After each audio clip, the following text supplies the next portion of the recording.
आज आचार्य भगवान रस के बारे में बता रहे हैं। आपके मन में तुरंत आ गया होगा रस। कोई कह रहा होगा बुरा मीठा, कोई कह रहा होगा तेल, कोई मन में लाएगा दूध, कोई सोचेगा घी। लेकिन नहीं, ये सब रस बेकार है। हम जिस चीज की रस की बात कर रहे हैं वो है शांत रस। किसकी? शांत रस। बहुत गहराई का आज व्यक्तित्व है मेरा। ये जो बात मैं आपको बता रहा हूं, समय सार की बात बता रहा हूं, इतनी प्यारी बात आज निकल कर आई है महानुभाव। जिसने सुन लिया वो आज से शांत रस का स्वाद लेना चालू कर देगा ऑटोमेटिक। आचार्य भगवान कहते हैं अपने शास्त्र और साहित्यों में यह माना गया है कि 9 प्रकार के रस होते हैं। कितने? 9 प्रकार के। पहला है श्रृंगार। जो जानकार होगा वो समझ जाएगा। पहला क्या? श्रृंगार रस। दूसरा वीर रस। कौन सा रस? जोर से बोलो। वीर रस। तीसरा है रौद्र। कौन सा रस? चौथा है विभत्स रस। पांचवा है हास्य रस। जो लेखनी लिखते हैं, कविता फंकार, उनको ये सब रस याद होंगे। और अगला है करुण रस। कौन सा? करुण। इसके बाद है अद्भुत। कौन सा रस? अगला है 8वें नंबर का भयानक। कौन सा रस? जोर से बोलो। और अंतिम है शांत रस। अंतिम रस रखा कौन सा? पहला रखा श्रृंगार, वीर, रौद्र, विभत्स, हास्य, करुण, अद्भुत और भयानक और शांत रस। आचार्य ने ये सब रस लौकिक रस है। कौन से रस है ये? लौकिक रस है। ये पाप बंध का कारण बनाते हैं।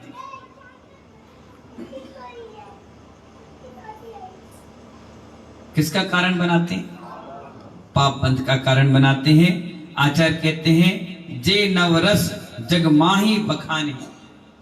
क्या कह रहे हैं? जे नवरस जग माही बखाने ते सब समय सार रस शांतम। कितनी बात बोली है। समय सार में केवल शांत रस का ही उपयोग किया गया। महासेन राजा जी, कौन सा रस? समय सार में कौन सा? शांत रस का उपयोग किया गया है। राग देश से रहित समता भाव से आत्मा का आनंद लेने का नाम है शांत रस। कौन सा रस? सुरेश चंद जी, शांत रस। परमात्मा का पूजा पाठ करके आनंद लेना ही शांत रस है।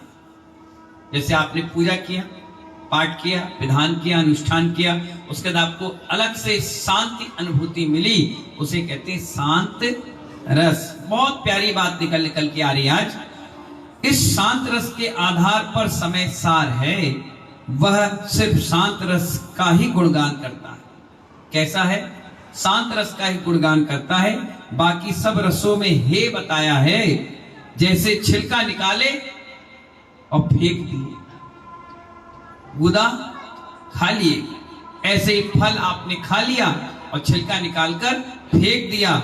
इसी तरह आचार्य कहते हैं शांत रस के अलावा जितने रस हैं ये सब छिलके हैं। असली रस तो शांत रस है। जो फल है वो शांत रस है। क्या है?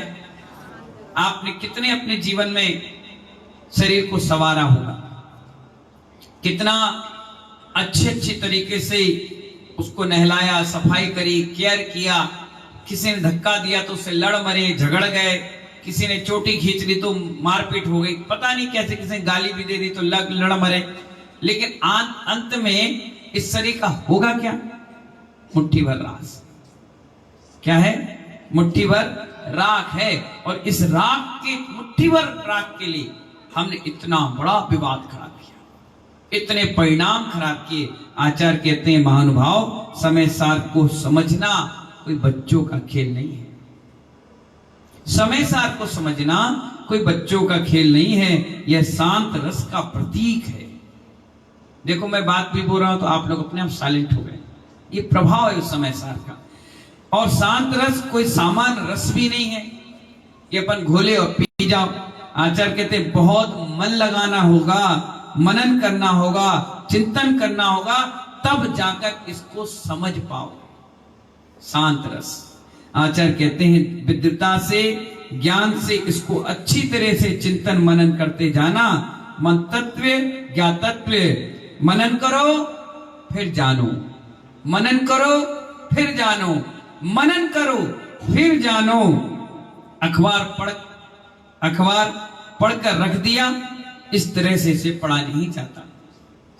क्या कह रहे हैं आचार्य भगवान? अखबार पढ़ा और रख दिया, इस तरह से समय सार को पढ़ा नहीं जाता। एक चंपत लाल जी ने अपने पुस्तक में लिखा है, खाया हुआ अन्न पचा लिया वह आपका है। कितनी अच्छी बात उन्होंने पुस्तक में लिखी। कौन से पंडित जी ने? चंपत राय जी ने। उन्होंने क्या कहा? खाया हुआ अन्न पचा लिया वह आपका है। डॉक्टर यह नहीं पूछता कि आपने कितनी रोटी खाई है, डॉक्टर ये नहीं पूछता महेंद्र भैया कि आपने कितनी रोटी खाई है, वो कहता है आपने भोजन पचाया है कि नहीं पचाया है, पेट में सड़ तो नहीं रहा, आप सुबह गए हो तो पेट साफ हुआ कि नहीं हुआ, वो पूछते नहीं आपने कितनी रोटी खाई। इसलिए ऐसे ही शास्त्र सुना और पढ़ा, उसे आत्मसात किया, ग्रहण किया तो वह आपका है। बाकी पढ़ करके रख दिया तो कोई मतलब नहीं है। ग्रहण क्या किया?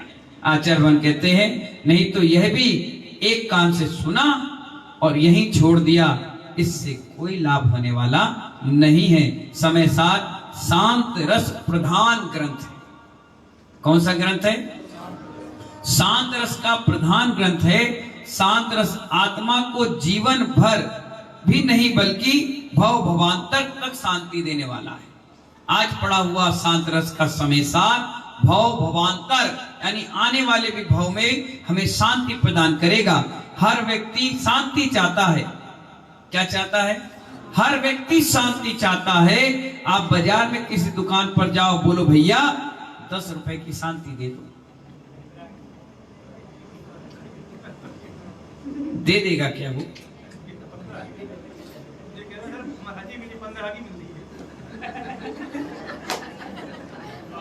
बाजार में कोई जाए और कहे कि मुझे 10 रुपए 15 रुपए की शांति दे दो, तो मिलने वाली नहीं है। वो तो कहेगा 2-4 दिन से भैया व्यापार नहीं हो पा रहा, मैं भी खुद अशांत हूं, मैं कहां से शांति लाऊं? तो महानुभाव आपके पास सब है, क्या नहीं है? शांति नहीं है। तो इसीलिए कहीं भी जाओ शांति नहीं मिलेगी, कहीं भी चले जाओ शांति नहीं मिलेगी।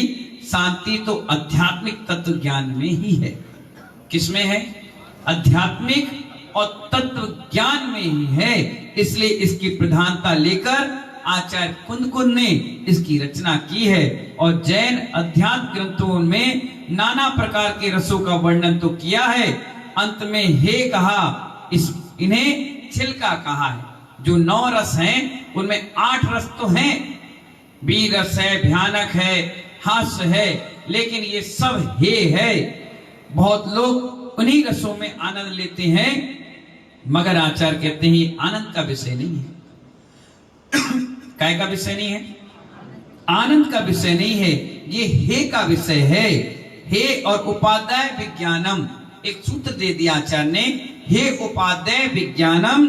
हे क्या है और उपादेय क्या है, इसे जानना बहुत जरूरी है। शांत रस उपादेय है। क्या है? उपादेय है। बाकी सब रस ये है, सब रस बेकार है, शाश्वत नहीं है। आचार्य मोहनी कर्म के बारे में बताते हैं, मोह ऐसे जानने वाला नहीं है। आचार्य टीका कर करके कह रहे हैं, हठात मोहनी कृता, ऐसे जैसे जिद्दी व्यक्ति होता है वो अपनी बात अपने माता पिता से मनवा लेता है, चाहे कितनी कोशिश कर लें। इसी प्रकार ये मोहनी कर्म है इसको धक्का दे दे करके छुटवाना पड़ता है, गालियां भी देना पड़ता है, बैराग भी कराना पड़ता है, दिखाना भी पड़ता है। इससे अपने दूर करोगे तब भी ये दूर हो जाएगा। ये मोहनी कर तुमसे चिपका रहेगा, ऐसी आसानी से जाने वाला नहीं है। तुम कितनी ही कोशिश कर लो, अगर आप किसी चीज में हाथ गंदा हो जाए तो आप पानी से धोगे तो जल्दी छूट जाएगा, लेकिन यही तेल लग जाए, है तेल लग जाए हाथ में तो कैसे छूटेगा? नहीं छूट सकता। आप कटहल देखे हो? कटहल जब वो कच्चा रहता है तो उसको जब चाकू से बनाया जाता है तो उसमें से एक दूध निकलता है। वो दूध अगर हाथ में लग जाए तो कितनी मेहनत लगती है उसको छुटाने के लिए, ऐसा चिपक जाता है गोंद की तरह, बिल्कुल chip chip chip chip chip chip. लेकिन कटहल बनाने से पहले अगर नारियल तेल लगा लिया जाए या पॉलीथीन पहन लिया जाए और उसके बाद उसको बनाया जाए तो तुरंत वो बन भी जाता है और सब्जी के काम में आ जाता है। महानुभाव, राग और मोहनी की चिकनाई जो है वो बेसन और सर्फ से नहीं धुलती, नहीं धुल सकती। वो तो बीतराग का साबुन लगाना पड़ेगा, तब जाकर के वो बड़ी कठिनाई से धुल पाती है। बीतराग का शांत रस, आज आचार्य भगवान समय सार की यही तो बात बता रहे हैं कि शांत रस में रहना चाहिए। जितनी शांति से आप रहोगे उतनी जल्दी उन्नति करोगे। व्यक्ति कोई ज्यादा भीड़ हो जाए दुकान में तो कहता 2 मिनट शांत रहो, शांत रहता है, तुरंत उसका दिमाग चलता है और वो क्या करता है, अपने आप अपना रास्ता निकालना चालू कर देता है। कोई व्यक्ति गाड़ी चला रहा है, बीच में सब लोग 10 लोग चिल्लाते, बोले शांत रहो, सब शांत हो जाते हैं तो ऑटोमेटिक कहता हाँ एक एक करके बोलो, मैं सबकी बात सुनूंगा, सबको व्यवस्थित बैठाता चला जाऊंगा, उतारता चला जाऊंगा। प्रवचन भी चल रहा तो हम क्या कहते हैं, अरे भाई शांत रखो, कुछ सुनना है, अच्छा ग्रहण करना है तो शांत रहना पड़ेगा। यहां तक कि एक गंतव्य से दूसरे गंतव्य जाने के लिए भी इस देह में शांति चाहिए। शांत होगे तभी जाकर के दूसरा मकान यानी दूसरी जगह गति आपको मिल पाएगी। और व्यक्ति भी कहता है ये व्यक्ति शांत हो गया। मरने के बाद तो दुनिया शांत होती है, जीते जी शांत होने की कला समय सार है। जीते जी, हम लोग जीते जी शांत हैं, बिल्कुल शांत बैठते हैं, कोई दिमाग लगाने की जरूरत नहीं, कोई फालतू की बकवास करने की जरूरत नहीं, मतलब नहीं, अपनी आप की जिंदगी में जी रहे हैं। ये जीते जी शांत होने का सबसे अच्छा तरीका है। समय सार पढ़ो और शांत रस का आनंद। बाकी सारे चीजें पढ़ोगे तो क्या करेंगे, कसाय भड़काएंगे, पाप बंद का कारण बनाएंगे। भाई हास्य करोगे, किसी की हंसी उड़ाओगे, भयानक किसी को डराओगे, विपद और भी डराओगे, और भी करुणा है तो किसी को रुलाओगे, किसी ना किसी तरीके से वो पाप कर्म का बंद का कारण ही बनेगा। शांत रस क्या करेगा, आपको यहां से लेकर भोग भवांतर तक की यात्रा कराएगा और आगे तक ऐसे स्थान पर छोड़कर जाएगा जो उन उंगलियों में गिनने वाले भाव हो जाएंगे। इन्हीं मंगल भावना के साथ सभी को बहुत बहुत आशीर्वाद। जय बोलिए आचार्य कुंद कुंद स्वामी महाराज की।